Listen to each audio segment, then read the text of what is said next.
नमस्ते प्रिय भाइयों और बहनों, स्वागत है आप सभी का।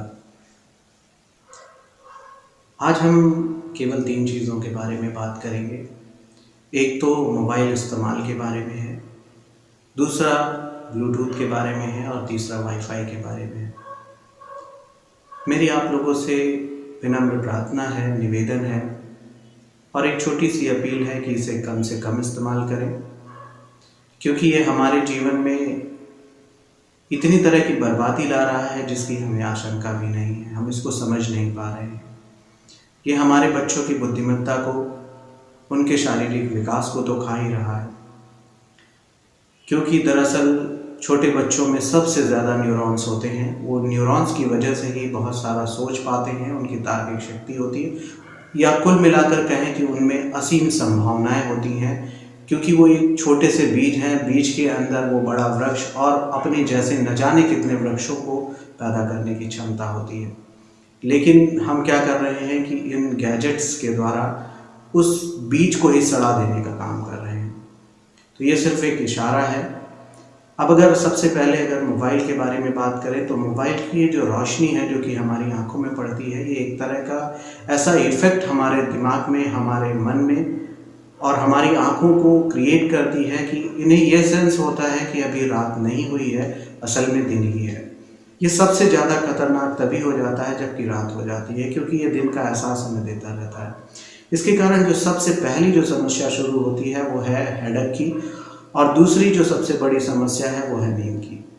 ये नींद और इस चीज़ के, जब इन चीज़ों में तालमेल नहीं होगा, ये चीज़ें अगर डिस्टर्ब हो जाएंगी तो आप कल्पना कर सकते हैं कि आपको हर तरह की बीमारियां हो सकती हैं। ना आपको खाना पच रहा होगा, ना आपका बॉडी पूरी तरह से रिलैक्स्ड होगा, आप हमेशा टेंस में, स्ट्रेस में रहेंगे।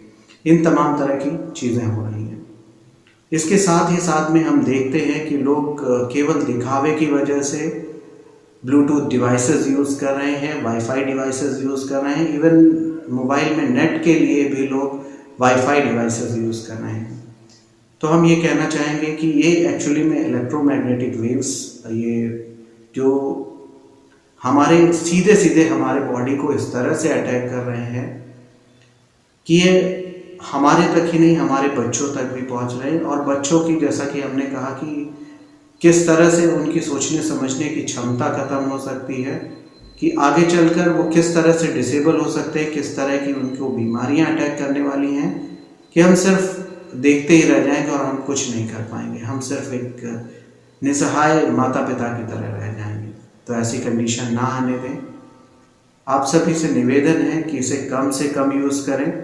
और ऐसा देखा जाता है कि कई बार होता है जब बच्चे कार्टून और क्योंकि पिछले 2 सालों से इसका इस्तेमाल थोड़ा सा बढ़ गया है ऑनलाइन क्लासेस की वजह से। और देखिए, ये चीज़ें ऐसी एडिक्टेड हैं कि कुछ दिनों में ही आदत का एक हिस्सा बन जाती हैं, जिनसे निजात पाना हमें थोड़ा सा मुश्किल हो जाता है। तो जब हम निजात नहीं पा पाते हैं तो फिर आप सोचिए कि अगर आप कहने लगेंगे बच्चों से कि आप मोबाइल नहीं यूज़ करो, आप ऐसा नहीं करो, वैसा नहीं करो, तो वो किस तरह से कर पाएंगे। तो इस चीज़ के लिए शिकायत करने का कोई मतलब नहीं है। आप खुद ही उनके लिए एक बेहतर एग्जाम्पल बने, और अगर आप एग्जाम्पल सटीक कर पाते हैं तो फिर आपके बच्चे उसी तरह से अपने आप ही करने लगेंगे। अपने आप को मोबाइल डिटॉक्स पर रखें। जब भी आपको वाईफाई या ब्लूटूथ की डिवाइसेस की ज़रूरत ना हो, उन्हें बंद करके रखें। अधिकतर समय इन्हें बंद करके रखें।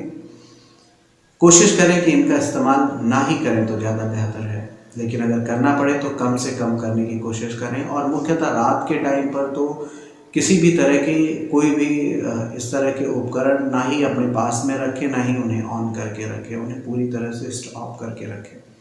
तमाम तरह की जानकारियाँ ऑलरेडी दी हुई हैं, आप चाहें तो इसमें देख सकते हैं, समझ सकते हैं।